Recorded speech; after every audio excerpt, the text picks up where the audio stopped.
नमस्कार, मैं हूँ संजय शर्मा। आप देख रहे हैं 4 पीएम यूपी।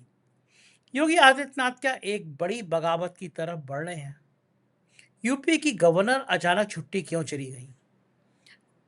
योगी आदित्यनाथ पर हमला करने के बाद उन पर निशाने तेज हो गए हैं। केशव मौर्य के केंद्र में जाने की चर्चा तेज हो गई है। फिर ब्रिजेश पाठक अकेले क्या करेंगे? यूपी की तमाम राजनीतिक खबरों पर राशिद जई से मैंने चर्चा की है। रोचक चर्चा है, आप सुनेंगे तो आपको अच्छा लगेगा। राशिद भाई, 12-13 सालों में मैंने प्रधानमंत्री जी के इतने बुरे दिन नहीं देखे और भारतीय जनता पार्टी में इतना घमासान नहीं देखा। मैं पहले भी कह रहा था कि विपक्ष ऐसा नहीं है कि विपक्ष बीजेपी को निपटा ले, भाजपा को भाजपा ही निपटाएगी। जैन जी के आंदोलन के बाद एक तिलस्म जो था ना, एक जादू जो था वो खत्म हो गया। जैसे मैं हाथ खोलूं हर बार सफेद तोता निकल के उड़ जाए, सफेद कबूतर निकल के उड़ जाए, तो लोगों को पता होगा कि मैं हथेली खोलूंगा तो सफेद तोता या कबूतर ही निकलेगा। तो बीजेपी का ये बंगाल चुनाव जीतने के बाद आज मुझसे बहुत इंटेलेक्चुअल आदमी हैं, उन्होंने मुझसे कहा कि बंगाल जब चुनाव जीत गए तो ये कॉन्फिडेंस हो गया था कि अब तो सब जीत गए, कुछ बचा ही नहीं, अब क्या होगा, अब तो विपक्ष खत्म। और फिल्म इंडस्ट्री के बहुत जाने माने नाम हैं और बीजेपी से बहुत जुड़े रहे हैं वो, मतलब वो उनके बिल्कुल कह रहे थे कि हम बीजेपी के अलावा कोई सोच नहीं सकते, हम राम जन्मभूमि आंदोलन से जुड़े हैं। बोले लेकिन अब हमें चिढ़ होने लगी है कि भाई हम हिंदू हैं, ये हमें पता है, तुमसे ज़्यादा हिंदू हैं, लेकिन इसके अलावा कुछ और बात भी तो कर लो। स्कूलों की बात कर लो, पुलों की बात कर लो। एक्सप्रेस वे बनता नहीं है, 1 महीने में टूट जाता है। स्कूलों की बात नहीं करते, बार-बार हिंदू, हिंदू, मुसलमान, मुसलमान। फिर उनका कहना ये था कि बंगाल चुनाव के बाद एक विश्वास था, भरोसा था कि इन्हें कोई हरा नहीं सकता। लेकिन इन बच्चों ने सारा सीन बदल दिया और बोले भाई साहब, हमारी पत्नी भी बीजेपी की भक्त है, लेकिन जब बच्चों पे लाठी चली तो हम लोग सहन नहीं कर पाए। बीवी मुझसे बोली कि कसम खा रही हूँ ज़िंदगी में बीजेपी को वोट नहीं दूँगी। ऐसे मुझे कोई परिवार मिले जो बच्चों पे लाठी, गोली, पानी की बौछार, बिहार में AK-47, इससे बाद में उन लोगों का कहना था कि ये घमंड हो गया इनको, ये घमंड में चूर हो गए। क्या राशिद भाई, आप तो बहुत स्टडी करते रहते हो, लोगों से मिलते रहते हो। बीजेपी का कोर वोट जो था मध्यम वर्गीय परिवार, इस जैन जी आंदोलन के बाद क्या वो अलग हो गया, खत्म हो गया? और ये जो भगदड़ है, ये जो बेचैनी है, भारतीय जनता पार्टी में इतनी बेचैनी क्या कभी देखी गई? अमित शाह हाउस में नहीं आ रहे हैं, हाउस खत्म हो गया, हाउस में गई नहीं वो। ये जो डर है जैन जी का, क्या ये चुनाव तक जाएगा? और इसे निपटेंगे कैसे? क्या रणनीति बनाएंगे, क्या प्लानिंग बनाएंगे? रोज खबरें आ रही हैं, सड़क पे बैठ जा रहे हैं, धरना प्रदर्शन दे रहे हैं। इसका अंत कैसे होगा? बीजेपी निपटेगी कैसे? इससे निपटने का इंतजाम क्या है बीजेपी के पास? संजय सर, पहली बार बीजेपी ने ये सोचा था कि ईश्वर करे बहुत जल्दी से सदन का समय गुजर जाए। हालांकि मैं पर्सनली आपको बताऊं, मुझे लग ये रहा था कि जिस तरह से इन लोगों ने तैयारी की थी परिसीमन की, आखिर के 2 दिनों में छक्का या चौका मारने जरूर आएंगे अमित शाह। लेकिन हकीकत में राजा डरा हुआ होता है। ये मिसालें हमने आप जैसे बुजुर्गों से, लोगों से सुनी, बुजुर्ग इन द सेंस आप जैसे जानकार लोगों से सुनी थी। एक सेकंड, एक सेकंड, लेकिन एक जी सेकंड। आप जैसे बुजुर्ग मत करिए, मैं इतना बुजुर्ग नहीं हूँ अभी, मतलब सर, मैंने मैंने एक्चुअली स्टाइल कहा कि स्टाइल चेंज तजुर्बे, किया है, देखो बाल अच्छे बिल्कुल कर रहे आपकी हैं, बात ठीक चश्मा है सर, बढ़िया है, मैं माफी कपड़े अच्छे चाहूंगा पहने सर। मैंने। आप मुझे बुजुर्गों की श्रेणी में डाल दे रहे सर, हैं, इतना मैंने इस बुजुर्ग नहीं हूँ अंदाज यार में मैं कहा तो। कि आप तजुर्बे में मुझसे बड़े हैं सर, उम्र में आप मुझसे छोटे हो सकते हैं, लेकिन मैंने इसी वजह से वो कहा। तो हमने सुना था सर आप जैसे बड़े बड़े लोगों से, जिनको तजुर्बा बहुत है, कि राजा को डर होता है, हर एक आहट पे कहीं लगता है कि तुम हो, इनको ये लगता रहता है। लेकिन अमित शाह की एक बात पर गौर करें आप भी और हमारे दर्शक भी, कि जब केंद्र के गृह मंत्रालय के सचिव ने यह कहा कि it is not the right time to fight with them, और वहां पर एक ऐसा राजा, मैं अमित शाह को राजा ही मानता हूं।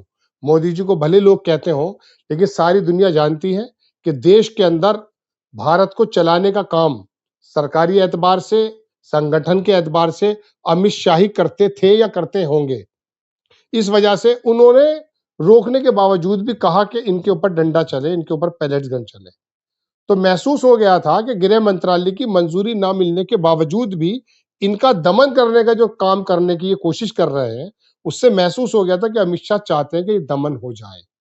यानी कि इनके दहनो ख्याल में भी ये बात नहीं थी कि हमारा इस प्रकार से जो है किसी प्रोसिक्यूशन तो नहीं अलबत्ता अपोजिशन में बच्चे आ जाएंगे। लेकिन अब इन्होंने सोचा कि किसी तरह से सदन के टाइम खत्म हो जाएगा। उन्होंने 3 मिनट 10 सेकंड वो आए और वो आकर चले गए।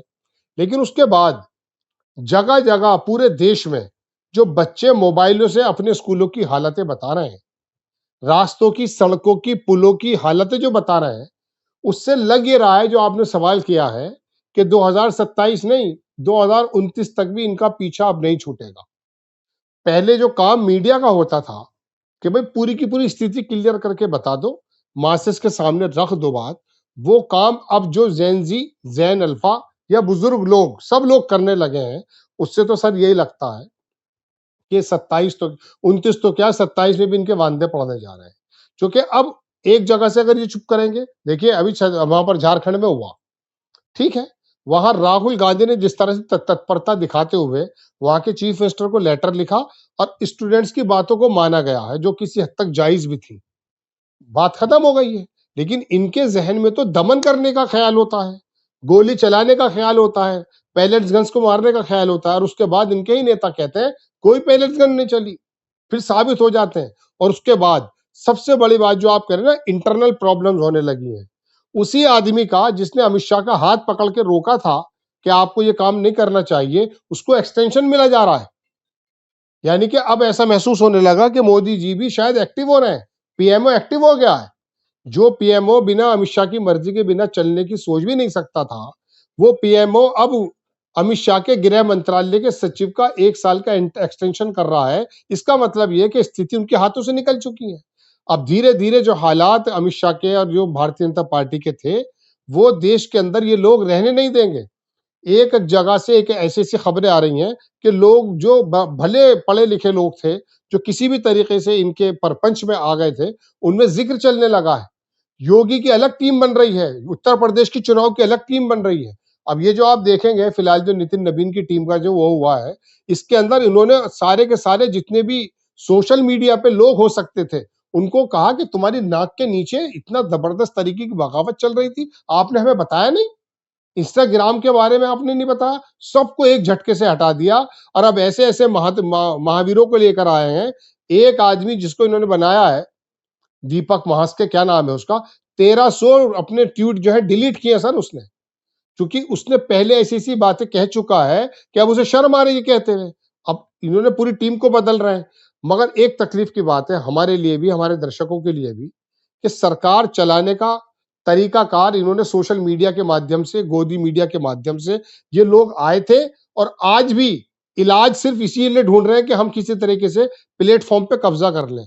1,95,000 यानी कि 2 लाख के करीब यूट्यूब पर, फेसबुक पर और ट्विटर पर यहां पर अकाउंट को सीज किया जा रहा है। यानी कि लाखों घंटा रीच कम की जा रही है फेसबुक वगैरह की, मेटा की। पहले भी किया था मोदी जी ने जुकरबर्ग से मिलके, जब जमाने में बाइडेन हुआ करते थे, मेरे पे कंफर्म रिपोर्ट है बाहर के अखबार की। तो अब आकर के तकलीफ की बात यह है कि इनको लोगों के जख्मों का मदावा राहुल गांधी की तरह नजर नहीं आया कि झारखंड में जाकर के चीफ मिनिस्टर को लेटर लिख दे और एनएसयूआई के सर्वे सर्वा को वहां भेज दे। अब भी इनको इलाज ये नजर आया है कि किसी भी तरीके से सोशल मीडिया पर कब्जा कर लो, इनकी रीच कम कर लो। अब भविष्य में आप देखेंगे सारे प्लेटफॉर्म्स की जितने भी इंडिपेंडेंट लोग हैं, उनकी रीच धीरे धीरे कम हो रही है। कल की रिपोर्ट में पढ़ रहा था 30 लाख घंटे घटाए जा रहे हैं। रीच के एतबार से मेटा के बारे में रिपोर्ट है, अब यूट्यूब पर भी देख लीजिए, ये हो जाएगी। तो इनको इलाज भी ये नजर आ रहा है, लेकिन कितने भी करते रहे, अब हजारों लाखों करोड़ों की तादाद में जो बच्चे और उनके परिवार मोबाइल से निकाल करके जो दिखाने लगे हैं। आज सर आपने देखा, मैं अपनी बात खत्म करता हूं इस टर्न की, कि पुलिस वालों ने लाते मार मार के बच्चों को उठाया। यानी कि अब उनको आवाज अगर उठाने की अगर वो बात कर रहे हैं, तो ये पुलिस वाले आकर बच्चों में लाते मारेंगे, ये हाल है। यानी कि अमित शाह वाली वो टेंडेंसी कि गोली चला दो और मार पिटाई कर दो और गैर सचिव रोक रहा है, यहां पर यह हाल हो रहा है जी। क्या आपको लगता है कि अमित शाह एक बहुत बड़ी मुसीबत में फंस गए हैं? अमित शाह का हाउस में ना आना, अमित शाह का इस्तीफा मांगा जाना, क्या अमित शाह निकल पाएंगी इस हालात से? देखिए सर, बात ऐसी है, इसमें तो कोई दो राय नहीं। मैंने आपसे पहले भी कहा था जब मेरी आपसे बात हुई थी कि 3 महीने पहले की भाजपा में, 3 महीने पहले भारत के माहौल में और आज के माहौल में को नो बडी कैन जज, कोई आदमी बता नहीं सकता था कि हालात ऐसे ऐसे हो जाएंगे। आप यकीन मानिए, पर्सनली हमें भी नहीं मालूम था कि हालात इतनी तेजी से चेंज हो जाएंगे कि लोगों में इतना गुस्सा। गोदी मीडिया ने बताया नहीं था, ये तो हमें मालूम था, लेकिन उसके बावजूद भी इतनी नफरतें होंगी। अमित शाह अजर अमर नजर आते थे। मैं नहीं कह रहा हूं, ये विपक्ष के बड़े बड़े नेता समझते थे कि अमित शाह ने ऐसी घेराबंदी कर दी है एसआईआर के माध्यम से, चुनाव आयोग के माध्यम से, ईडी के और तमाम चीजों से कि अब कोई बंदा बताइए, बंगाल जीतने की जगह लग रही है। आज ही बंगाल का रिजल्ट आया है, सुप्रीम कोर्ट बोर्ड काउंसिल के जो सदस्य जीते हैं, देखिए क्या हाल हुआ है वहां। टीएमसी ने उधम मचा कर रख दिया है वहां पर। 22-21 में से 15 सीटें उन लोगों ने जीत ली हैं। भारतीय जनता पार्टी का जो प्रवक्ता गौरव भाटिया है, वो किसी जगह लड़ रहा था, वहां पर उसकी मैं कह रहा हूँ 300 कुछ वोटें 1200 में जमानतें जब्त हैं, लगभग लगभग, अगर मैं कहूं तो। इतना ज्यादा गुस्सा लोगों के बीच में था। अमित शाह पहली बार बौखलाए हुए नजर आ रहे हैं, और जो लोगों को लगता था, हमें भी लगता था कि वाकई असीम ताकत का मालिक है ये, तमाम सोर्सेज, तमाम संस्थान इसके हाथ में है, ये चाहे जो कर सकता है। आदम खां की यूनिवर्सिटी पे आज ही 10 विभागों की वहां पर जो है छापे पड़ रहे हैं। सत्येंद्र जैन को वहां से गिरफ्तार करने की बात है कि आज भी छोड़ नहीं रहे हैं। लेकिन ये इनकी बौखलाहट और इनकी परेशानियां है। अमित शाह के अंदर अगर हिम्मत होती ना सर, मैं नहीं कह रहा हूं ये शब्द, मैं लोगों के कहे हुए शब्द बता रहा हूं, अगर उसके अंदर वाकई उनके अंदर हिम्मत होती, वो लौह पुरुष कहलाते और गुजरात से आए हुए पुराने लौह पुरुषों की बात को वो रखते, तो आखिर के 2 दिनों में बड़े से बड़े संपादक, बड़े से बड़े पत्रकार इस बात की उम्मीद कर रहे थे कि अमित शाह आएंगे जरूर, लेकिन वहां से भागने का, वहां से निकल जाने का, सदन को जल्दी खत्म करने का, समेटने का जो तरीका उन्होंने इख्तियार किया है, इसका मतलब यह है कि उनके मन में यह डर समा चुका है कि हालात अब वो बचे नहीं है। इनके पैरों के नीचे से जमीन निकाल रहा है ये जैन जी, और यही इनका वोटर। और देख लीजिएगा अब आने वाले वक्त में क्या होने वाला है जी। मैंने कई बार रिपोर्ट में ये कहा, छापा, कि यूपी के राज्यपाल आनंदीबेन पटेल के साम्राज्य में भ्रष्टाचार की गंगा बह गई। न जाने कितने यूनिवर्सिटी में लेक्चरर, वाइस चांसलर सब आरोप है कि बड़ी बड़ी डील के चलते एडजस्ट किए गए। उनकी बेटी अनारा पटेल पे जमीनों के घोटाले के बड़े आरोप हैं। यूपी में बड़ी एक्टिव रही हैं वो। ये सब बातें एक तरफ, लेकिन अचानक आनंदीबेन पटेल ने गोरखपुर जाके मुख्यमंत्री की धुलाई कर दी। बता दिया कि ये तो भ्रष्टाचार गोरखपुर के अंदर है। कोई उम्मीद नहीं करता था। ये बात भी, दूसरी तरफ ये बात भी सही है कि आनंदीबेन पटेल की इतनी उम्र हो गई, इतने साल हो गए, उनको नहीं हटाया जा रहा। और जैसे ही आनंदीबेन पटेल ने हमला किया गोरखपुर में योगी आदित्यनाथ के ऊपर, अचानक स्वामी प्रसाद मौर्य एक्टिव हो गए। लोग कह रहे हैं कि ये स्वामी प्रसाद मौर्य या राजभर साहब, संजय निषाद, ये ऐसे तंत्र हैं जिनकी योगी जी या मुख्यमंत्री तार चलाते। गवर्नर पे हमला किया, गवर्नर की उम्र पे, गवर्नर की तैनाती की लंबी अवधि पर। इस जंग में सब जानते हैं कि गवर्नर मोदी जी के करीबी हैं, शाह की विरोधी हैं, और दोस्त दुश्मन का दुश्मन अपना दोस्त। लेकिन इस मामले में अमित शाह और योगी आदित्यनाथ दोनों की दुश्मन हो गई आनंदीबेन पटेल। और सुना गया है कि योगी आदित्यनाथ ने गवर्नर को हटाने की सीधी सीधी चेतावनी दे दी। कहा कि गवर्नर नहीं हटे तो मामला आर पार। ये ऐसी चर्चा चल रही है। और इस बीच में यूपी की गवर्नर 10 दिन की छुट्टी पे चली गई। रायता जूतों में फैलना, ना रायता फैलना, एक दूसरे की मार हो जाना, वो भाजपा में चल रहा है।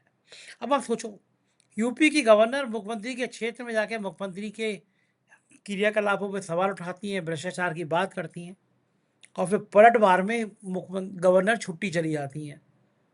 लोग पूछने लगते हैं कि गवर्नर हाउस में करोड़ों रुपए की सज्जा तो पिछले 1 साल में हो गई है। ये आफत के जो जूतम पैदार है, ये राजनीति में क्या रुख दिखाएगी उत्तर प्रदेश का। संजय सर, बिल्कुल आप सही कह रहे हैं। वो इलाहाबाद भी आई थी, मेरठ भी आई थी, वहां पर उनको बहुत ज्यादा अनियमितताएं नजर नहीं आई। जबकि देश के अंदर 80 साल के बाद तमाम स्कूलों की, यूनिवर्सिटीज की हालत अब लोग मोबाइल पे दिखाने लगे हैं। उनको अनियमितता अगर नजर आई तो योगी आदित्यनाथ के क्षेत्र में नजर आई। ये बिला वजह अनायास नहीं है। और वहां पर भी 3 सैंपल, और ये कहा कि एक सैंपल मैं अपने साथ ले जा रही हूं। मुझे मालूम है कि सैंपल को रास्ते में चेंज कर दिया जाता है। बदल दिए जाते हैं। इतनी ज़्यादा स्क्रूटनी। और आज ही मैं कहीं पढ़ रहा था, मैं श्योर नहीं हूँ, हमारे जो डिप्टी सीएम साहब हैं, मौर्य साहब जिनका आप ज़िक्र कर रहे थे, वो गालिबन कहीं ये कहते हुए पाए गए हैं कि टिकटों का जो वितरण है, वो दरअसल कहीं और होना है। यानी कि योगी आदित्यनाथ को बड़ी अजीबो-गरीब खबर मैं आपको देने जा रहा हूँ। मैंने कहा मैंने कहीं उड़ती हुई खबर ये पढ़ी है, मैं श्योर नहीं हूँ, लेकिन उन्होंने ये कहा है कि टिकटों का वितरण जो होगा उत्तर प्रदेश के अंदर आने वाले चुनाव में, उसमें दिल्ली का दखल होने जा रहा है। ये गोया कि एक ऐसी बात है कि अगर वो वाक़ई मौर्य साहब ने लिखी है, मैंने कहीं पढ़ी है आज ही, तो वो पता चल जाता है कि मौर्य साहब किसके आदमी हैं, लोनी का विधायक किसके आदमी है, वहाँ पर दूसरे जो नेता इनके कैबिनेट में बैठे हैं, वो अमित शाह के लिए कैसा काम करते हैं। लड़ाइयाँ खत्म नहीं हुई हैं। अमित शाह ने हार नहीं मानी है। वो उत्तर प्रदेश के स्तर पे हो या केंद्र के स्तर पर हो, उनको अपने साथ-साथ, मतलब विपक्ष के साथ-साथ अपने यहाँ भी काटना-छाँटना बराबर उनका जारी है, किसी के भी ज़रिए हो। लेकिन इस बात को दरअसल ये जानते हैं योगी आदित्यनाथ। और संजय सर, मैं आपको बता दूँ, जिस तरह की प्रवृत्ति उन्होंने दिखाई है योगी आदित्यनाथ ने, वो मुझे लगता नहीं है कि किसी भी सूरत में केंद्र की इस हालात में, आप देखें कि अमित शाह पे बराबर हमले होते रहे, योगी आदित्यनाथ बिल्कुल चुप रहे। उन्होंने जैन जी के बारे में अब आके लगभग 1 डेढ़ महीने में आकर कोई शब्द कहा है। उससे पहले उन्होंने कोई शब्द नहीं कहा। उनका उनका मकसद था कि जैन जी इनकी लेग पुलिंग करता रहे, क्योंकि ये भी उनके साथ ऐसे काम कर रहे हैं। तो ये तो आपस में ऐसे छड़ जाएँगे, आपस में ऐसी चीज़ें निकल कर आएँगी। चुनाव करीब तो आने दीजिए, लोगों को मालूम है, क्योंकि ज़ाहिर-सी बात है वो अपनी उनके अमित शाह के नज़दीक भी दरअसल कुर्सी ज़्यादा दूर नहीं है। बहुत ज़्यादा दूर नहीं है, उनके भी करीब है। और वो पास आते-आते जो है ना जाम दूर हो जाए लबों से, तो ये तो दिक्कत पैदा हो जाएगी उनके लिए। तो ऐसे में उनके सामने रोड़ा योगी आदित्यनाथ भी हैं, और भारतीय जनता पार्टी के अंदर इंटरनल बहुत सारे नेता भी हैं, जिनका नाम पूरा देश जानता है। तो ऐसे में योगी आदित्यनाथ क्या कर पाएँ, दूसरे नेता क्या आ जाएँ? अभी ये जो टीम चुनी गई है, इस टीम के अंदर भी कई जगह ऐसे-ऐसे लोगों को साइड लाइन किया गया है, जिनके बारे में कहा जा रहा था कि वो शायद कुछ भाजपा की बातें करते हैं। अमित शाह के लोगों के इसके अंदर भरमार दिखाई दे रही है। कुछ जगह ये भी बताया गया, कुछ लोगों को हटाया भी गया है। तो ऐसे में तो सर बात ये है कि ये तो इंटरनल एक ऐसी लड़ाई उभर करके पूरे भारत के और पूरे प्रदेश के सामने आने वाली है कि वो जो आपने शुरुआत में अपने इस प्रोग्राम में कहा ना कि भाजपा को कोई खत्म करेगा तो ये लोग ही करेंगे। सत्ता का लोभ, राजपाट का लोभ एक अजीबो-गरीब चीज़ होती है। वहाँ कोई योगी और कोई भोगी और कोई अमित शाह और कोई कुछ नहीं चला करता। जब वाक़ई मूड होता है ना, तो बाप बेटे का और बेटे बाप का दुश्मन हो जाता है। तो देखिएगा, चूँकि ज़ाहिर-सी बात है इनके पास करके दिख जो इन्होंने करा है, किया है, वो भी दिखाने के लिए कोई ऐसी चीज़ें नहीं है इनके पास। इनके पास सिर्फ़ इतना है कि किसी तरीके से सोशल मीडिया पे कंट्रोल कर लिया जाए, लोगों के दिमागों को हिप्नोटाइज़ कर लिया जाए, हिंदू-मुस्लिम की और बातें निकल जाएँ। कुछ संगठन भी निकल के इस प्रकार से आ रहे हैं। लेकिन ये कितने भी आए, लेकिन जो वोटर है ना, जो सच्चा वोटर है, जो भारतीय जनता पार्टी को वोट इसलिए दे रहा था कि यार चलो कहीं न कहीं कुछ न कुछ गुजरात की तरह इन्होंने सपना दिखाया है, इस बार नहीं तो अगली बार नहीं तो उससे अगली बार कुछ न कुछ हो जाएगा। दरअसल वो नाराज़ हुआ है इस बार, और जब वो नाराज़ हुआ है तो ज़ाहिर-सी बात है वोटों में कन्वर्जन उसका होगा। अब तो लड़ाई दरअसल मैं आपको बताऊँ सच बात, मैंने आज प्रोग्राम भी बनाया है वो, कि राहुल गांधी के पाले में गेंद है। वो किस प्रकार से अपने संगठन को बहुत सहेज करके रखते हैं, क्योंकि इस पूरे आंदोलन का जितना भी फायदा है वो विपक्ष के उन नेताओं को मिलने वाला जिनकी साफ सुथरी छवि है।